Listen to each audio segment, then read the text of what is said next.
नमस्कार, मी युगा तशी युधा किचनमध्ये आपले सर्वांचे स्वागत आहे। आज मी तुम्हाला माझी आवडती भाजी दाखवणार आहे, ती म्हणजे वांग्याचं चमचमीत झणझणीत भरीत। मी वेगळ्या पद्धतीने करते आणि माझ्या पद्धतीने तुम्ही कराल तर नक्कीच 2 चपात्या जास्त खाल। चला तर मग बघूया साहित्य आणि कृती कशी। वांग्याचं भरीत करण्यासाठी लागणारं साहित्य आपण पाहूया। ही मी भरताची वांगी घेतली आहे, तेल घेतलं आहे, कोथिंबीर, त्यात टाकायचे हे मसाले काय काय घेतलं आहे तर हिंग, हळद, धनेपूड, जिरेपूड, कांदा लसूण मसाला, थोडंसं लाल तिखट। त्याचप्रमाणे यात मी घेतलं आहे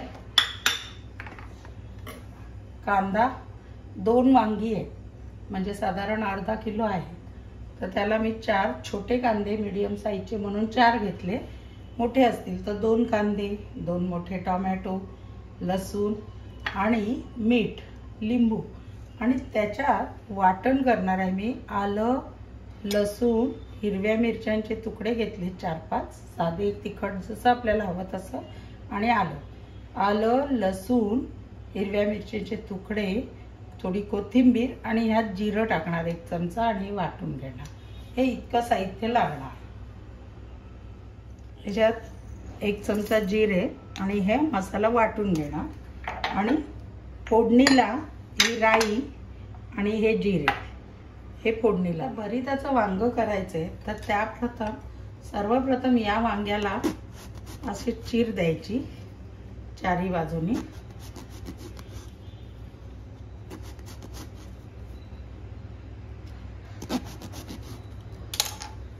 असे दोन्ही वांग्यांना चीर देऊन घेते।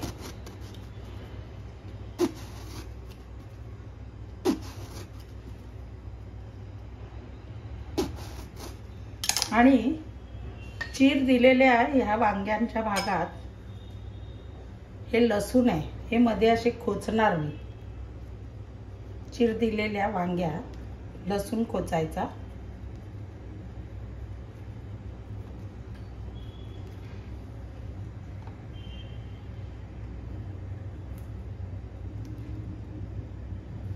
या पद्धतीने सगळ्या वांग्यात लसूण खोचणार।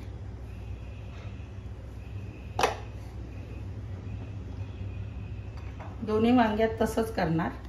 लसणाचे तुकडे मध्ये चिरायचे, याच्यात टाकायचे।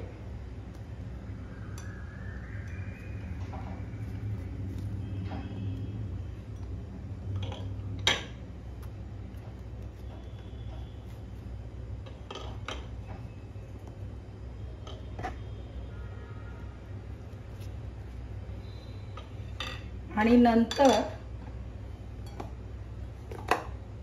लसूण लावून झाल्यावर ह्याला तेल लावणार वांग्यांना।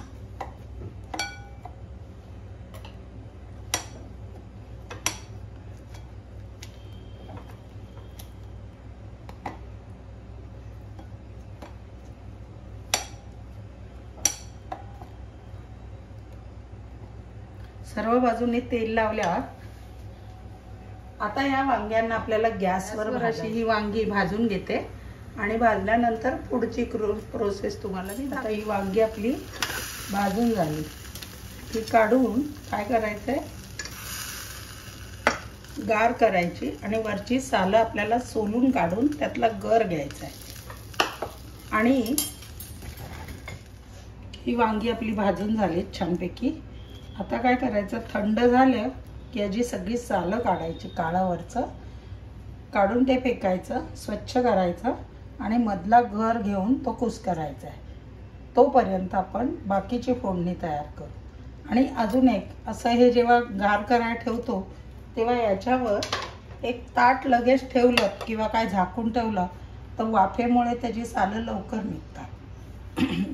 मी हे थंड झाल्यावर ते सालं काढून त्याचं कुस करून म्हणजे ती स्मॅश करून घेते, ते दाखवते ना। तोपर्यंत आपण फोडणी तयार करू। आपण कढई तापत ठेवू, फोडणी तयार करू। त्यासाठी मी हे 4 चमचे तेल टाकते। वांग्याच्या भरीतला तेल जरा जास्तीचंच लागतं. तेल चांगलं तापलं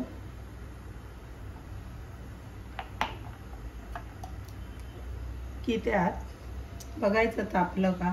तापलंय. मग हे जिरे फोडणीला, राई,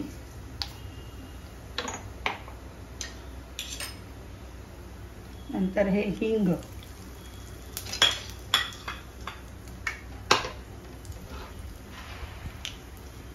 नंतर हा कांदा टाकायचा.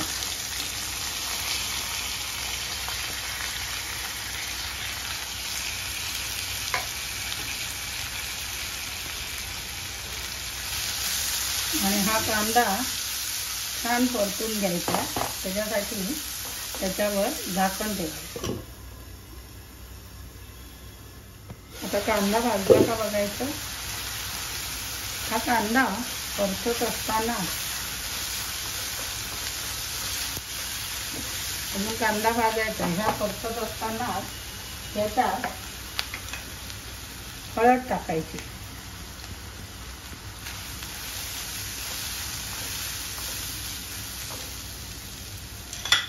नंतर चवीप्रमाणे मीठ टाकायचं.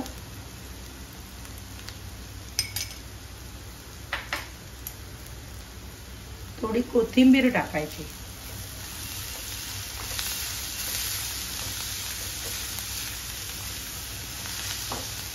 आणि यातच हे टोमॅटो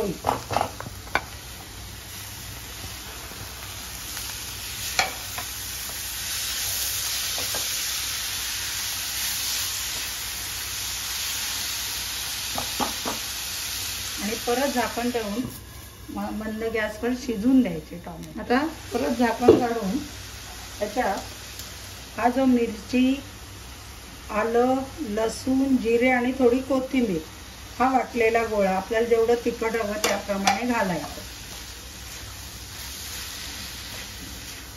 आणि जर असं वाटलं की हा मसाला खाली चिकटेल, पण टोमॅटोच्या ओलसर झाले आणि ग्रेव्ही झाली की ते चिकटत नाही.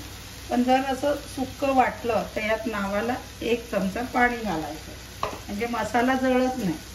आणि तो छान असा आधी हिरवी मिरचीचा कच्चा वास, आलं लसूण याचा वास जायला हवा म्हणून हे सगळं छानसं असं परतून परत याला शिजून द्यायचं झाकण ठेवून. तोपर्यंत वांग्याची सालं काढली आहेत. त्याला मी अशी आपल्या पावभाजीचं स्मॅशर असतं त्याने थोडं स्मॅश करते.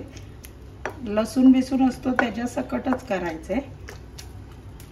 आणि मग आता हे स्मॅश झालेलं आपल्याला आपल्या भाजीत आता घालायला आहे. तर झाकण काढून गॅस थोडा मोठा करून हे बघा टोमॅटो वगैरे आपलं छान मस्त मऊ झाले आणि आलं लसणाचाही कच्चा वास गेला. आता ह्याच्यात आपण हे धने, जिरे, लाल मिरची पावडर हे सगळे मसाले टाकायचे.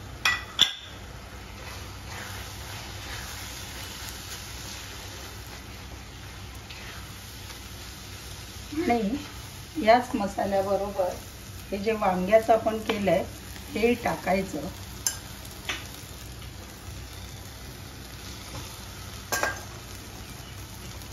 आणि हे आता सगळं आधी आपण याने त्या मसाल्यात छान स्मॅश करायचं.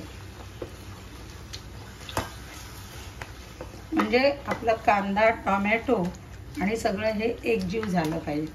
हे सगळं छान एकजीव झालं की परत झाकण ठेवून शिजून घ्यायचं. मी ते असं सगळं एकजीव केलंय तरी पण वांग्याचे कधी कधी असे लांब धागे पण नीट झाले नसतील एकजीव, तर ह्याला आता आधी मी शिजायला ठेवते. त्यापूर्वी परत ह्याच्यात थोडी कोथिंबीर टाकते आणि हे पण त्यात मिसळून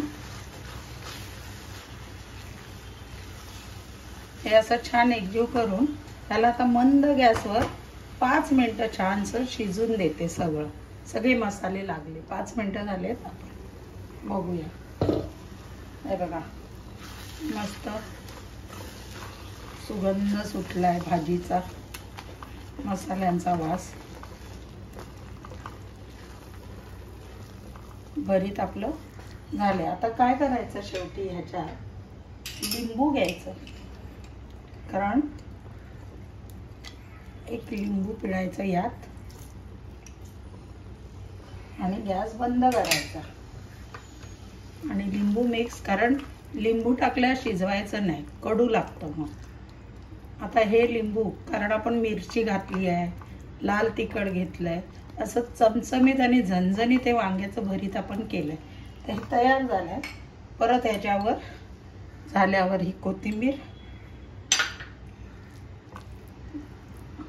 टाकायची आणि आता आपला गॅस बंद करायचा. आपलं भरीत झालंय. मी तुम्हाला भांड्यात काढून दाखवते. असं हे आपलं झणझणीत चमचमीत वांग्याचं भरीत तयार झालं. आता हे वांग्याचं भरीत एवढं झणझणीत नको असेल, पण ह्या पद्धतीत तर तुम्ही मिरचीचं प्रमाण, तिखटाचं प्रमाण कमी करू शकता. कोणाकोणाला यात साखर किंवा गूळ लागतो. जर आवडत असेल तर थोडा गूळ घाला आणि कोडूस किंवा कमी तिखट केलं तर या पद्धतीने जरूर करून बघा. नक्कीच तुम्हाला या पद्धतीने केलेलं वांग्याचं भरीत आवडेल. तर तुम्ही हे भरीत तर पाहिलं किती सुंदर. आता ह्याच्यात एक बदल करू शकता, ते म्हणजे तुम्हाला जर येलो कलरचं हवं असेल तर लाल मिरच्या पावडर टाकू नका. नुसतीच हिरवी मिरची, जिरा, आलं, लसूण वाटून पण ते सुरेख लागतं. आणि तिखट तर आपल्यावर आहे. लाल कलर हवा असेल लाल कलरचं तर तुम्ही ती काश्मीरी मिरची आणि दुसरी बी मिरची, कांदा, लसूण ती थोड्या प्रमाणात घेतली तरी चालेल. पण खरंच हे तुम्ही करून बघा, अतिशय सुंदर लागतं. बाजरीच्या भाकरीबरोबर खाऊ शकता, ज्वारीच्या भाकरीवर किंवा चपातीबरोबर. नक्की करा. कसं वाटलं ते मला कमेंट्सद्वारे कळवा. लाईक करा, शेअर करा आणि जरूर सबस्क्राईब करा. धन्यवाद.